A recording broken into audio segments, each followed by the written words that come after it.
would like to eat some. Like, it's like, yeah, it's fun. Yeah. You never know who's gonna go, Yeah, I actually was trying to see if I actually have a wooden ladle on the wall is like heirloom, family heirloom. So I'm sending it to Josh. I'm like, can you think you can dip? He's like, man, it's too big. It just started off as just a simple project, but I realized if you have healthy, good bees that you take care of, you'll yield really good honey. If you Google financial literacy, you'll find millions of results.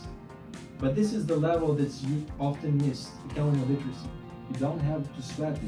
You know, like you can relax. So we use this relax acronym. Anybody can do it without accounting background, even because the whole point is basically to democratize access to accounting. Then if you're interested, you want to go to accounting school, it will be much easier. Even if some professors is super confusing, the way we teach it in color accounting, it's a kind of similar to Monopoly in a way, because you see, each participant gets a board like this with the main accountants. So where were you when I was doing my MBA? Because accounting is usually one of the hardest classes at university. So I mean, and if it was explained this simple way, many more people could follow it and go become CPAs. So. Yeah. So we do a demo today of color accounting because, see, the idea is to get it to get the 6 service lines rolling and let people know what exactly the B-Dance firm offers.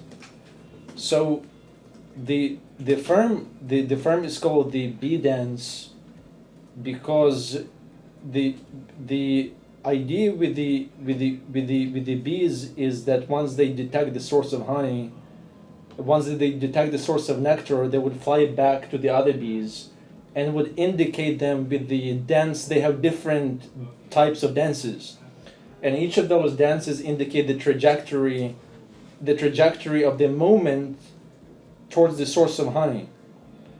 And so like similarly in tax resolution, you have to do an elaborate dance with the IRS to follow all the steps in order to submit the case right and figure out the way to defend and protect clients' assets. So if we talk about the bees as pollinators that pollinate the vegetation and yield the crops, so like there is a big shortage of the pollinators, like in South America, for example, and that leads for the coffee prices to go up because there are not enough of them. So we say when it comes to pollinators, we defend and protect them. That's 2 key words: defend and protect. So, and that carries over beautifully to the tax resolution world, because if somebody is in the tax mess, his paycheck is garnished, or he has liens against property, what we do, we focus on 2 of those key words: defend and protect. So that's the idea behind the B-Dance, so doing the elaborate dance with the law and the IRS, and defending and protecting clients' assets so that they can build the long-term value for their families and not drain all the money through paycheck garnishments and having property with liens and with all that legal uncertainty. But then you see, it's not just the concept of honey. We actually partner with the beekeeper, and Josh, if you can get closer here in the video. So we partner with so this is Josh, and we partner with Josh's bees, and he actually brought the samples of his honey, and it's also wax products. And you see, wax also ties in the concept of defending and protecting, because say even if you do wax car wash, it's like to defend and protect, and then you do wax shampoo like to strengthen hair, so it still ties in the concept of defending and protecting. So Josh, if you could talk briefly about your business and beekeeping. Yeah, so my business, I started during the pandemic. It was a pandemic project. Yeah, it was a pandemic project, and I joined a beekeeping association because I wanted to know more about the pollinators in North Jersey specifically, and then in New York City. As I did more research, I realized that yes, there are native pollinators that are at risk, not just in South America but also in North America. I started keeping bees on my rooftop in New Jersey, and it just started off as just a simple project, but I realized if you have healthy, good bees that you take care of, you will yield really good honey. And this is a product of that. I've been doing it for about 3 years now, and it's been really great. Not just honey, but like Vasyl said, wax as well. For every 100 pounds of honey, you produce only about 10 pounds of wax. So it's very valuable, and you can use wax, like Vasyl said, to protect not just your own body when you use it for like lotions or lip balms, but for your possessions, kind of like your assets. You can use the wax to actually protect leather. You use wax to protect your shoes. It's very, very much so a really important resource that the bees put in a lot of work to build, and we try to take as much as we can without hurting the bees. I also have the wax that I use for our lip balm, so I use it to protect our lips. Yeah, so you see, basically he just reinforced the concept. You see, it's not just an abstract concept. So the idea is like to really see it tangibly. Okay, it's the bees, the pollinators defending and protecting. So that's basically the point about the company. But so when we look at the honeycomb has like six sides. So we provide 6 service offerings to correspond to each of the side of the honeycomb. So the first one we're going to discuss today is color accounting. So the question is, what is color accounting? So we'll get to the presentation to dive into the slides. Okay, so the organization that developed this strategy is currently, it used to be called Color Accounting Systems. Currently they rebranded to WealthVox. So that's 2 certified public accountants who figured out that the way the accounting is being traditionally taught is not up to par, and it's very hard for people to understand sides. Even if you talk about the child development, understanding sides is much more difficult than colors. Even kids understand colors intuitively. Sides left and right, it actually takes some effort for kids to develop. So that's why in the kindergarten, usually kids would be confused the left and right.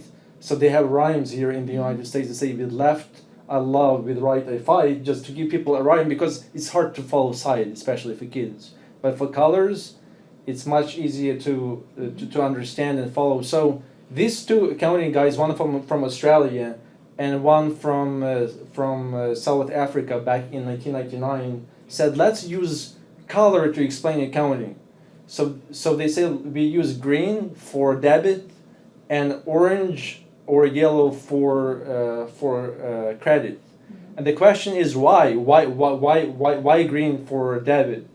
Well, green has to do with assets and expenses to produce those assets. So it's some like asset generating activities or value generating activities. So green, like lush vegetation, or like to render that concept. And yellow is like the sun, like the sources of those assets, such as loans, capital from investors, or generated capital through business. So we just have 2 sides: green side and the yellow side, which is like sun, the energy, the source of for those assets.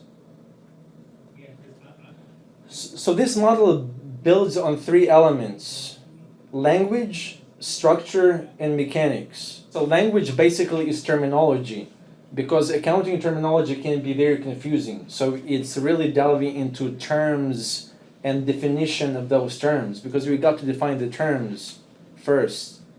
And then structure is basically financial statements like balance sheet, income statement, and trial balance. And then mechanics, it's moment, it's increases and decreases. So if we understand 3 of those elements, we can understand accounting very well.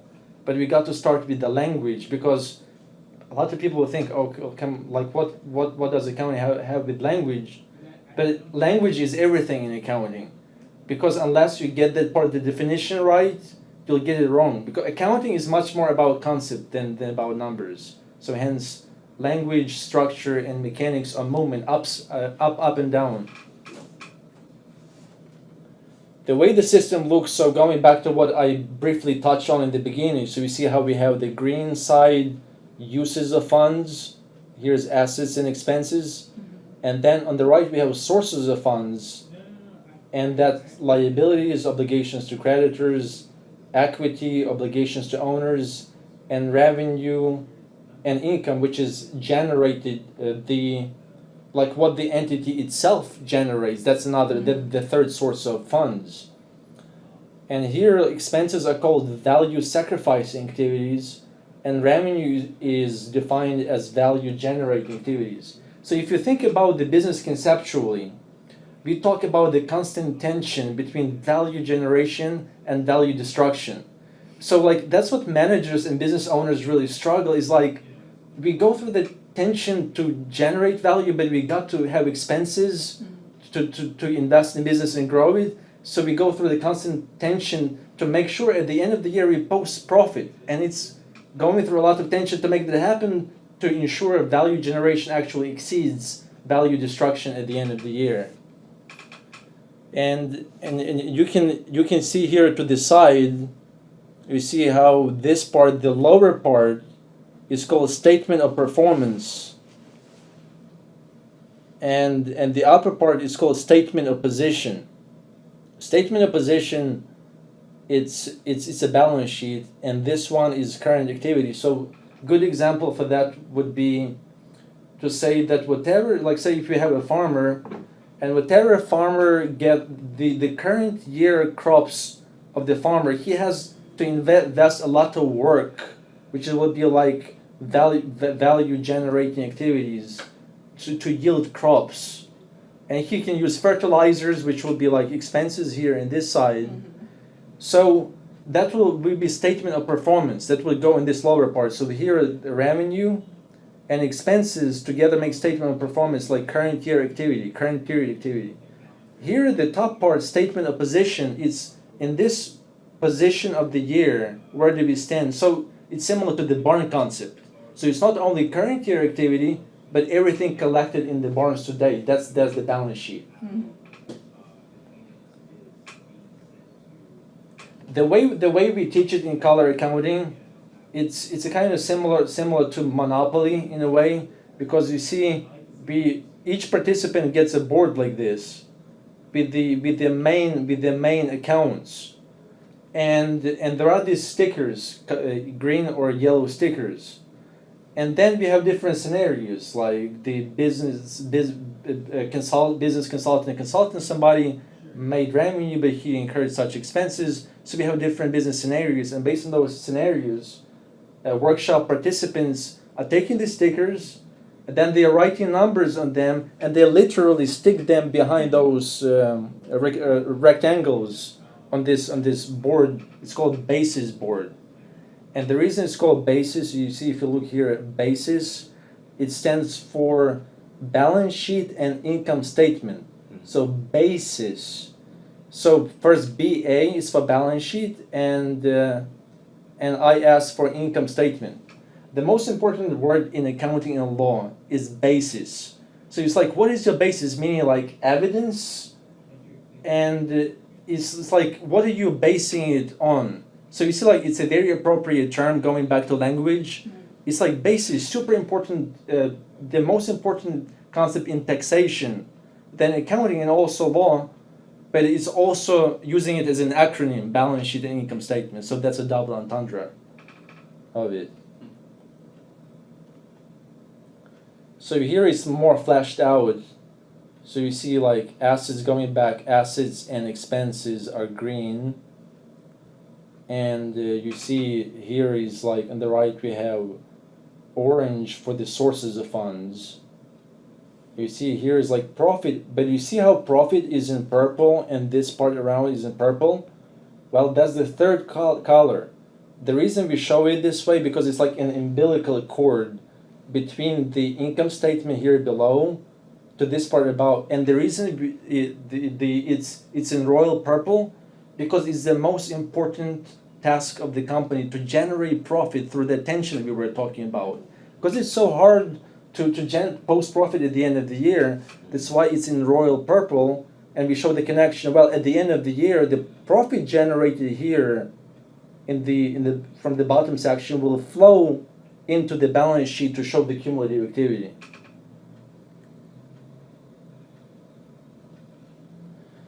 Yeah, and here we can go through one of the scenarios. So for example, owner contributes funds put into to business bank account, not a loan. So that's the owner contributes himself. And then we ask the participants, so if the owner contributes funds, then this account here at cash would be affected because business would have 20,000 more cash. And then we'll ask the participant, what's the source of that cash? Because remember, we always think in terms of the uses of funds and sources of funds. And we say, okay, the source of fund is cash, so it's right here. But what was the source of that fund? Mm-hmm. So in this case scenario, can anybody answer? In this scenario, when an owner contributes his own funds, where do you think it will go? It will go on the right into the sources. In what section? Contributed equity, right? Used to be. Yeah. So it will be contributed equity. That's right. So it will be contributed equity, and you see that's the differentiation from generated equity here below. Whatever revenue business makes is called generated equity because it's produced from the activities of the business itself. But if the business just invests his own money, we call it contributed equity in the sources here. So we have like it's we say it's more. So these moments in accounts, we talk about mechanics, ups and downs. A lot of people think it's like swoosh. It's like swoosh this way and this way. But like they think something moves from here and something moves from here to there or something from there, but it's more like pow pow, simultaneous. So it's like cash increase and simultaneously the equity increase. So in physics terms, it's like for each effect there is counter effect. We talk about meta and anti-meta. So in physics terms. Yeah, so somebody, one sales director after taking this workshop, and it's a short workshop, it's 5 to 8 hour workshop, but you really get enough basics that you become accounting literate enough to stay on top of your business, keep your CPA and bookkeeper accountable by asking the right questions, things like that. So like one of these participants goes, where were you when I was doing my MBA? Because accounting is usually one of the hardest classes at university. So, and if it was explained this simple way, many more people could follow it and go become CPAs and so on. Wealth Vox, we were talking, they rebranded from color accounting to Wealth Vox. Vox is Latin for voice. So essentially, let's give voice to people. If people are more financially literate, they can have more voice in the society. They can be more productive citizens. They can start businesses, not only start it because the failure rate is very high, but actually keep them going as a going concern. So we get to the point of financial inclusion, like we want to really empower people through financial literacy so that they can be included in the society. And here's we enable everyone to access the power of the financial conversation. So it's like getting back, it's about conversation because it goes back to the language point.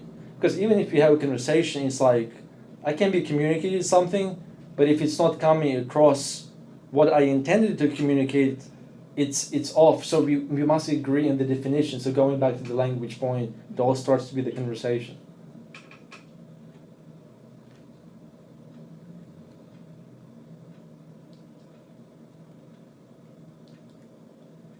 Yeah, so this is how the brochure for the workshop looks. It's called Stock. So there are 3 levels. Basic financial literacy is called Stock Finance. That's the board that I was showing you using that approach. The next level is Now Stock.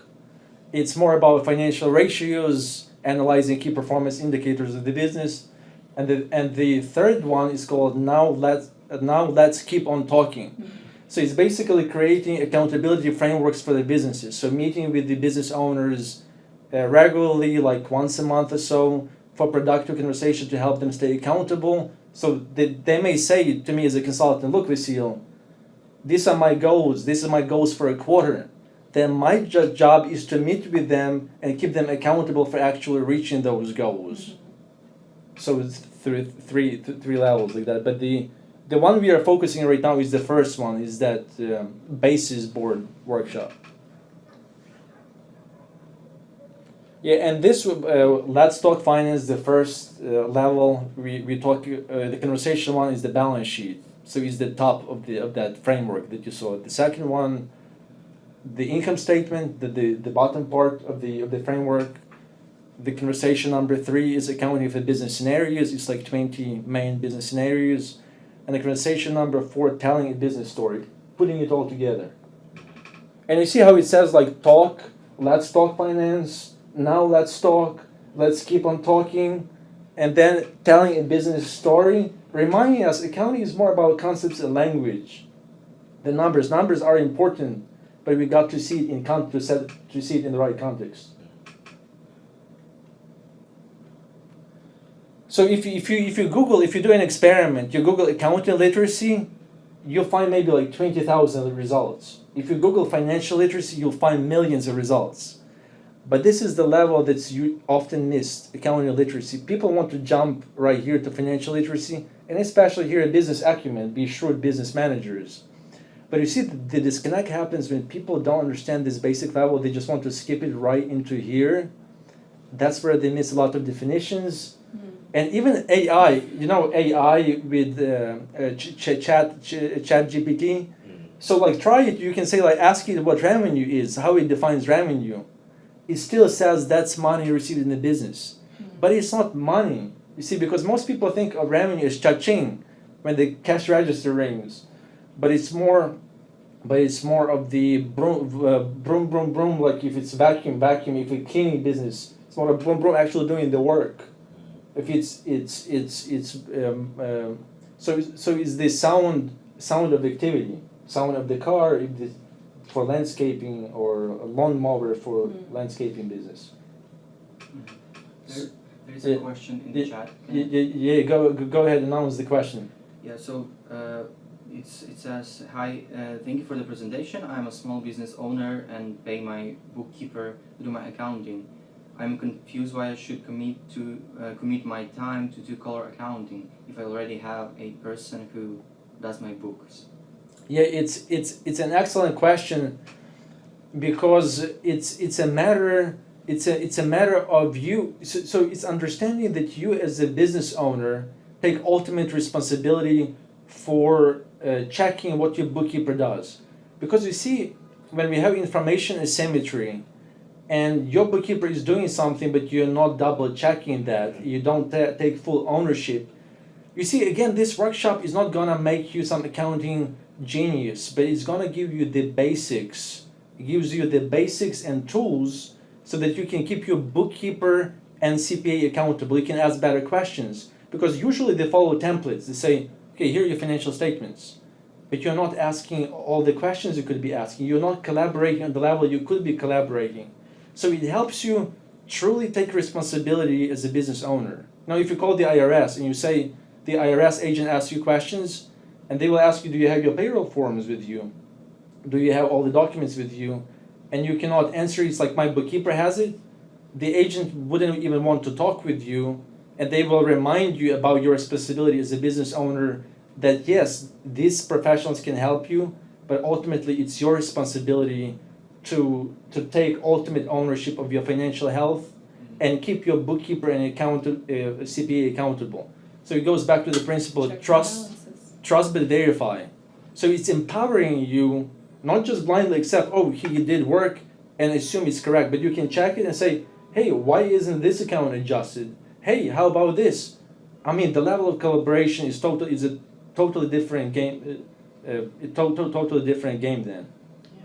Yeah, but good question. A lot of people think that what we are teaching is to make them bookkeeping. It's like, it's boring, I don't want to do it. But that's not, we are teaching you to really take ownership and understand it enough keep your finger on the pulse of your business health.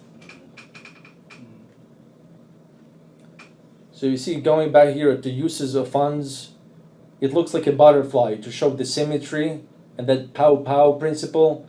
It's like usually we have, say, if we purchase assets like equipment, then the sources of those funds, the sources of funds had to come here somewhere on the left in the yellow section. So you see, we have sources of funds. You see the sun there, like the solar energy concept, and here uses of funds.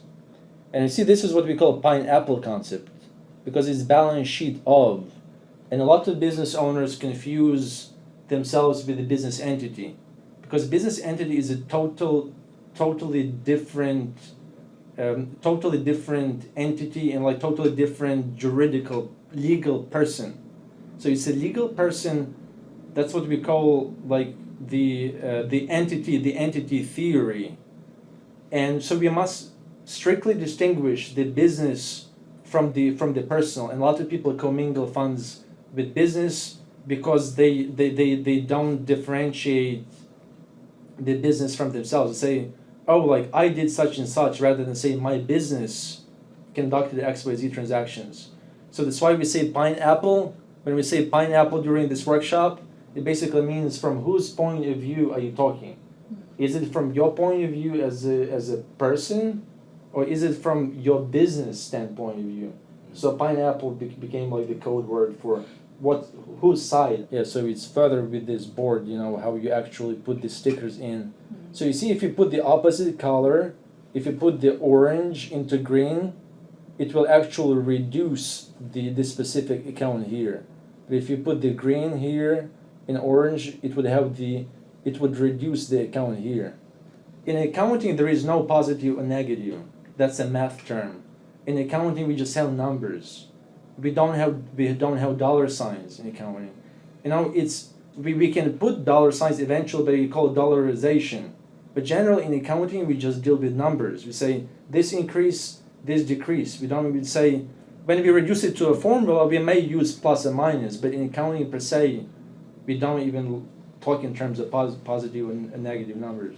Just getting back to the accounting literacy at the foundational building block, and after that we have financial literacy, and after that we can get to business acumen. Yeah, so then it's like these following modules. So for people who want to dig a little deeper into key performance indicators, financial ratios, they can take. It's not necessary. So what I'm saying, it's not like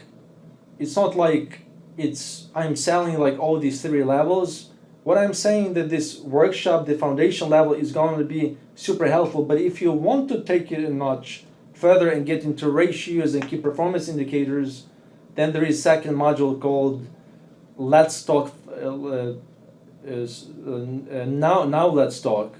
And then for people who want the accountability, better accountability, then like to be with other people and business owners and exchange some ideas, then they can take Now Let's Keep on Talking. So if they want to, but we're talking about the most important thing for people, to help people get that accounting literacy, that foundational. Mm-hmm. Then they can improve a lot. But the key is, you can go online and Google a lot of stuff, but a lot of definitions are gonna be wrong, because it's gonna say revenue is money, or like expense is money that got out, be paid out. Mm-hmm. So people want to define everything through money, but it's getting the term wrong, and it's getting the whole point wrong. So it's going back to the first language element of language structure mechanics methodology.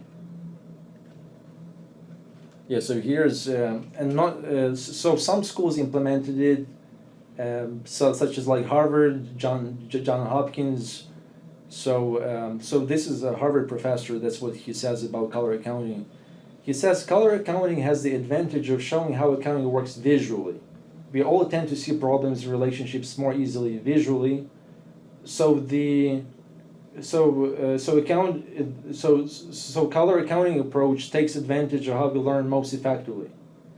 As such, I believe that it is of value to anyone who is interested in understanding how accounting works, from high school students to undergrads to MBAs to business executives.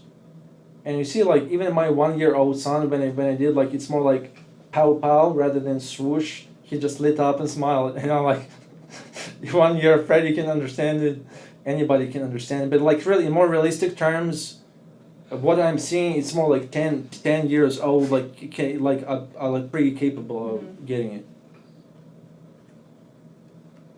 So here, what it's about? It's business performance, profits and sustainability, employee engagement and participation, shining a light on opportunity, efficiency and effectiveness. And that's very important because, like, for example, a lot of people think, oh, that is bad. Well, it's not necessarily bad, it's just one of the sources of funds, and it helps you grow your business and have returns. It can be actually a very good leverage tool for your business. It's about the diversity of human potential, the talents of each one of your team members. So it's inviting everybody to have the conversation.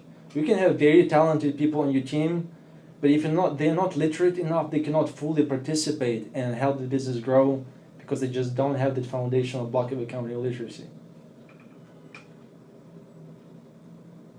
Yeah, so here's from financial analysts. This is the first workplace course that's made a noticeable difference back at my desk. And that's analyst people like CFA, financial analysts that say, yeah, you know what, I wanted to skip immediately to financial literacy, and I totally skipped the foundation level of accounting literacy. Yeah, so here's back to this visual framework of use of funds and source of funds that we already discussed, so I won't belabor it. Yeah, and then you see each participant gets his own toolkit, his own board. So each participant will be able to participate in the workshop with his own toolkit. And this is the website of the owners of intellectual property, because I'm their licensed distributor, a licensed coach, but that's the owners of intellectual property, color accounting learning systems.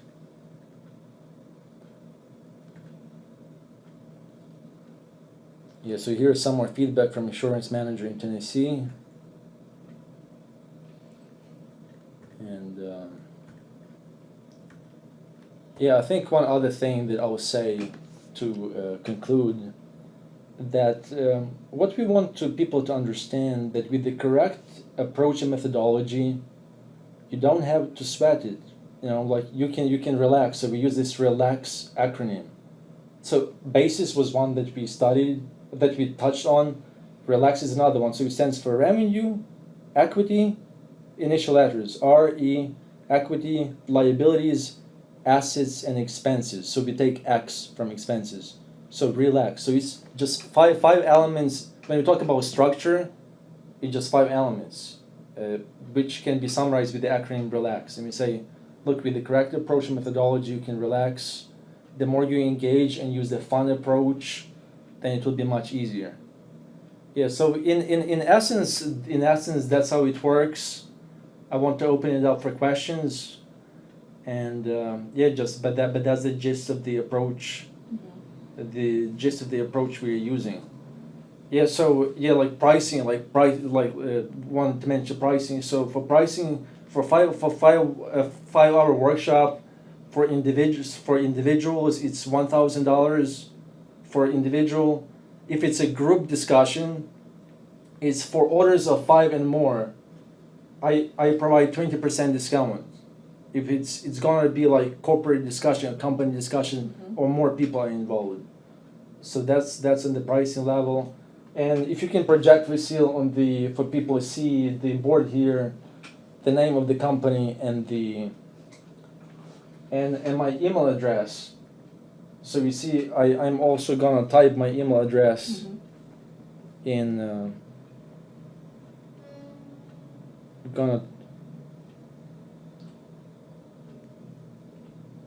I'm gonna type my email address in the chat.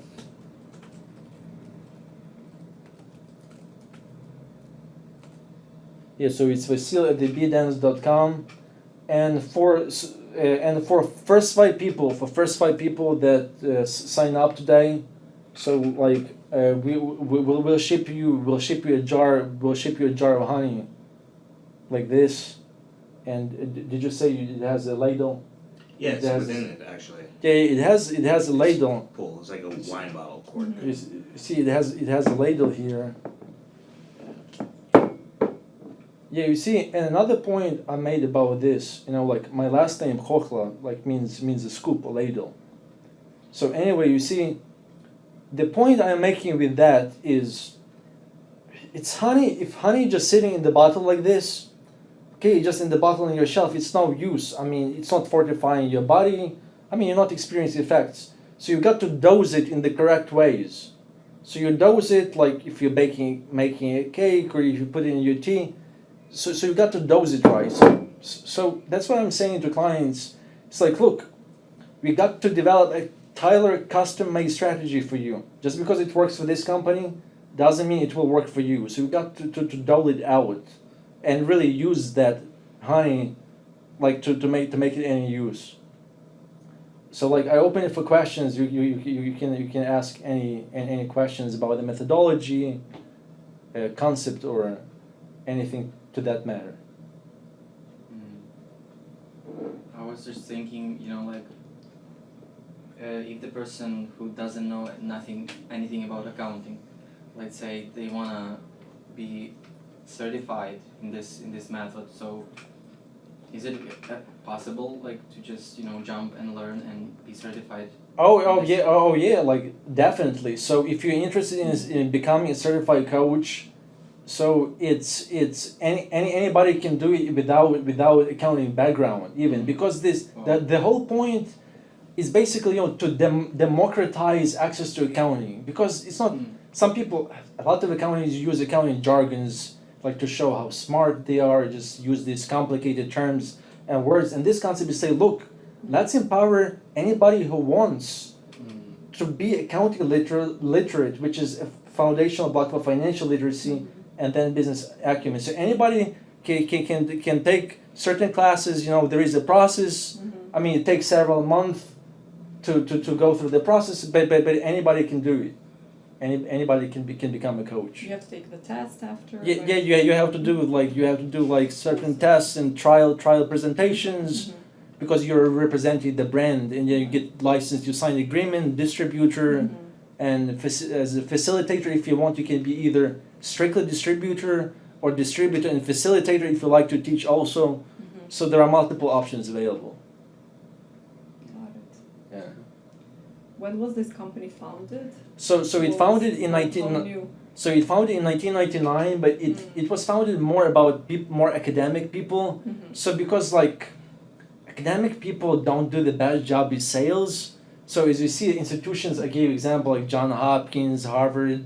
It's people like highly academic institution accepted it more, but because people, I mean, and when I'm saying academic, I don't mean that people didn't practice. They were CPAs at KPMG, big accounting firms, prior to creating this method.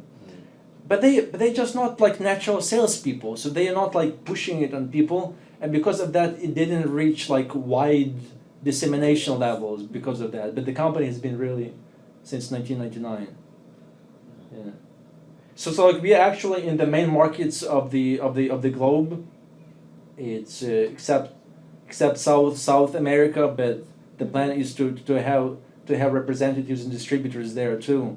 But other than that, we are in all major regions of the world, and as I said, I mean, it's like even like one teacher taught one lady accounting in one African in Eswatini in Africa. So she was talking this entrepreneur lady accounting, and he was about to start explaining entity theory and this pineapple concept's point of view. He was like, I'm not sure if I should teach her that. Does she really need that? I'm not sure if it's appropriate in this point, because okay, I teach it, it's a part of our methodology. I teach the pineapple concept. So he teaches her that businesses are truly separate. We got to view businesses as truly separate from individuals. And then she goes, you just changed my life. And he's like, oh, like, why is she so dramatic? I mean, like, change her life with the pineapple concept. And she's like, no, you don't understand. I live in this small village, and all these village people think I'm rich because I have a business. So they come to me and hit me up for money, and I didn't know how to answer. It's embarrassing. We're a very tight knit community, but he's like, you know what? You just gave me the tools to say it's not my money, it's the business's money. Yeah. Yeah. Funny. Hi, Vasyl. Oh, hey, Kristen, do you have a question? Yeah, I actually do have. Oh, good. Yeah, for those individual who are actually based outside the U.S., like for say, actually based in the Philippines, and for those individuals who are based outside the U.S., would color accounting give them an idea or whole idea of how, or would it help them if they would register a business in the U.S.? Yeah, you see, like if we talk about, like you see, in accounting, it often the common answer is like depends, and the reason for that is we have to look at the overall facts and circumstances of that person to see if it truly makes sense. Because you see, somebody just starts a business. A lot of people likes to start in Delaware, for example. But unless it's a big corporation, yeah, it's a state with very strong corporate laws. But unless it's a big corporation, ideally they do business in the state they do most business, because then you get into nexus issues and paying sales and income taxes in multiple states. So the best idea is to organize it in the state where you will do the big chunk of your business, because then after you hit certain thresholds, you'll have to have filing requirements with different states. So we see it's very case by case basis depending on what you do. We would really have to delve in much more rather than just say, oh yeah, open the business. You see, we'll have to see if it makes sense in that particular situation. Yeah, makes sense. Did I answer your question, or you had something else in mind? Yeah, actually makes sense. Okay. Yeah, you see, like for folks in different markets, we can talk about like adjusting prices, to make it like reasonable for people in different markets. Like say if you're, like you're like in the Philippines, like business owners in Philippines, for example. We can talk about the price to make sense. It makes sense for the local market. The prices I quoted like have to do with the U.S. market, but I wanted to add that caveat also.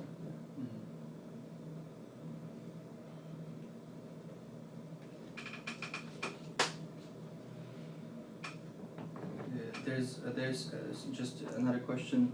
Can color accounting help foreigners to make sense of U.S. accounting system? Yeah, you see, so that's the beauty of this system. So you see, if you practice taxation, like me, one of the services like tax resolution, like I call this like being fascinated with jurisdictional variability, because I allow like these different differences by jurisdiction. But you see, with this color accounting, what we are teaching, it works in any country. That gives you that fundamental framework that literally works in any country. So it's not gonna teach you U.S. accounting per se, but it's gonna teach you universal accounting, because like debits and credits are the same everywhere in any country. So if you get that with this model through green and orange, you can apply it in any country. But we don't make it U.S. specific. We make it universal, that anybody anywhere in the world can follow it. And we have it in different languages too. So we have it in Spanish. So currently we have it in Spanish, in Polish, in Romanian. I'm getting it translated in Ukrainian. Then Estonian is available. So we have it in a handful of languages now. Yeah. So basically we're talking about principles of accounting, not state law of accounting. Yes, we talk about like accounting literacy, really understanding the Foundation. The mechanics not of the law. That's right. We're not talking about the Applied. law about taxes. We're talking about universal accounting, universal debits and credits. Yeah. Like It's the basic- foundation. Yes, You yeah. can build on it. Yeah, and then if you're interested, You need it, if you're interested, you want to go to accounting school, it will be much easier. Even if some professors are super confusing, some professors with school would say, well, debit the window and credit the door because the window is on the left and the door is on the left. But from the student's perspective, it's the other way around. So this, from his perspective, it's like the window is on the left and door is right. But it's super confusing because it gets back, well, window and door from whose perspective of view? Like, am I looking at the window here, or you're looking from another angle? So you see, the sides are super confusing. That's why color is much more. It's much easier to follow. Yeah.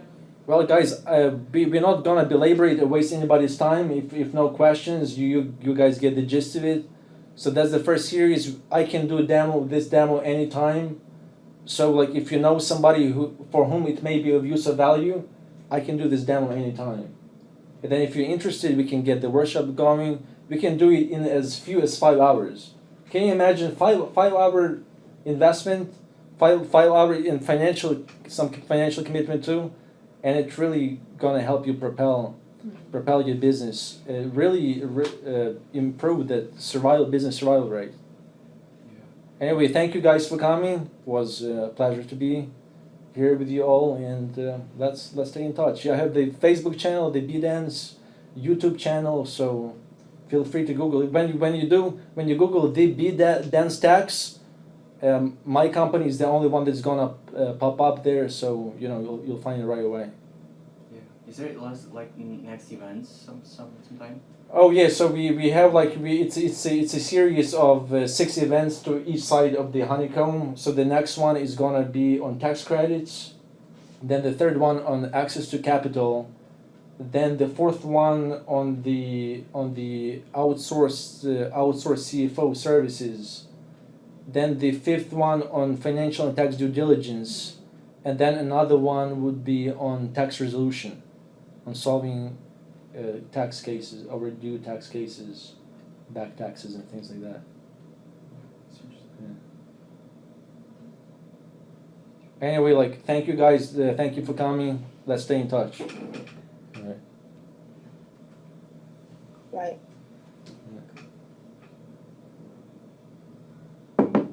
Yeah, I was about to eat some, but then I was like, okay, that's fine. Yeah. You never know who's gonna go, Yeah, I actually was trying to see that I actually have wooden ladle on the wall as heirloom, family heirloom. So I'm sending it to Josh. Oh, yeah. I'm like, can you think you can dip? He's like, man, it's too big.